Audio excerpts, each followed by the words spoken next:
Isaiah 49, verses 5 through 7. And now the Lord says, Who formed me from the womb to be his servant, to bring Jacob back to him, so that Israel is gathered to him? For I shall be glorious in the eyes of the Lord, and my God shall be my strength.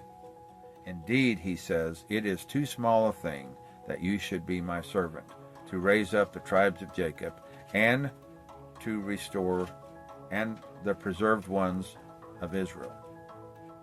I will give you as a light to the Gentiles, that you should be my salvation to the ends of the earth. Thus saith the Lord, the Redeemer of Israel, their Holy One, to him whom man despises, to him whom the nations abhor, to the servants of Israel. Kings shall see and arise, princes also shall worship, because the Lord who is faithful, the Holy One of Israel, he has chosen you. God's plan is bigger than we realize.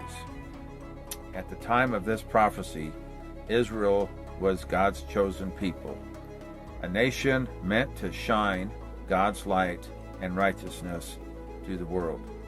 But the people had started to drift away from God's original plan, so much so that when Jesus walked the earth, his own people did not recognize him as God's Son. God did not despair, however. He sent Jesus to restore those who believed in him, and he invited the Gentiles into the fold. God demonstrates his love and desire to extend grace for all creation in this prophecy. While Jesus stayed exclusively in Israel during his ministry, he commands his followers to travel to all nations and make disciples, Matthew 28, 17 through 20. This task comes with risk. Paul and Barnabas, two of the leaders of the early church, experienced slander by their fellow Jews when they spread Jesus' legacy, so they quote verse 6 of this prophecy and spread God's message to the Gentiles, Acts 13:47.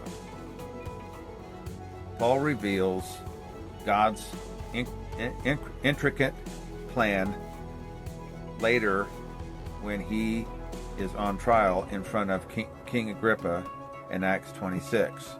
He explains that the Messiah would suffer and be the first to rise from the dead. And in this way, he announced Jesus' light to Gentiles and Jews alike. Once again, we see God keep his promise that all will be saved through his Son. While Jesus' initial ministry seemed to end in his crucifixion, God did not stop there. He resurrected Jesus, making Jesus' message more powerful, so much so that leaders around the world would desire to learn more. From this desire, more of God's creation returned to him.